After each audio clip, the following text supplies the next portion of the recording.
The last time we were all together, my brother, Jake, he's kind of like the instigator, and like, he was like, hey, Jared has a boyfriend.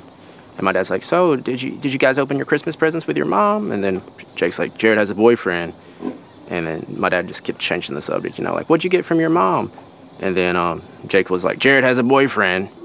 And he was like, well, what do you want me to say? And I was like, just be normal, you know, like what normal people would say. What does he look like? What does he do? So this trip to Virginia is probably like the first time I've been alone with my dad since I moved away to college, probably. Just me and him. How are you?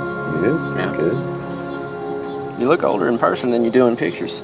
Oh, really? Yeah. No, I'm really young. Like, I can't think of a time that we've been together alone for longer than, 5 minutes. And probably more than 10 years, I would say. It's a pretty place you're in. Yeah, I did. When I first told my dad I was gay, he said I was like sick and he was gonna give me some help in Utah. And for me, coming out was like almost like running a successful, political campaign. I had to get my people in my corner and be like, yo, I'm gay, like, you coming with me? Like, it was very calculated, For me, like, I always knew I was gay, but I didn't want to tell him until I knew I had more control. It's hard work. No, I mean, I was shocked when Jared told me for the first time. You do all those same questions to yourself, why would that happen? What did I do something different I shouldn't have done? And, can we fix it? And you go through all those scenarios. I think I did a pretty good job, considering all the circumstances, yes. How's the oysters? Really good. I have another. What would you have said to me then? What would you have said? Oh my gosh, I don't know. I'm out of that mode now. Well, Mom would be like, Jared, are you gay? And I'd be like, no. Oh, I don't know what she said. She did. And I said, when I know, I'll tell you, right? There was a moment, I think, when I initially told you that it was kind of like we had radio silence. Well, I mean, did I ever push you away? I don't think I ever. Of course I'm going to be tough, but to some degree, because you always want the best for your kids. You want your kids to have all the best, always. I think growing up in the South, like, then you don't want to be any different. You want to love football. You want to be just like everyone else.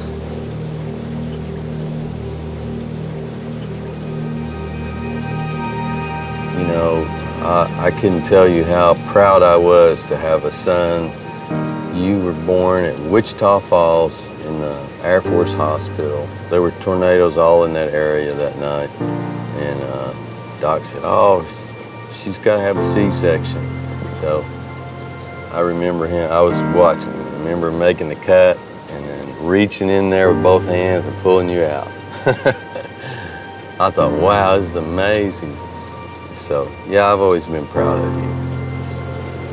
Thank you. And then more now, because you have the ability to help a lot of people, make people enjoy their lives. I did it my way, didn't I? You know what my dad told me one time? And I was shocked because he was not a talker. He said, there's nothing that you can't say to me if you want to talk to me. No matter what we differ on, opinions or anything else, you're always my son, you're always going to be number one, okay? Number one. So it's been a lot of fun so far.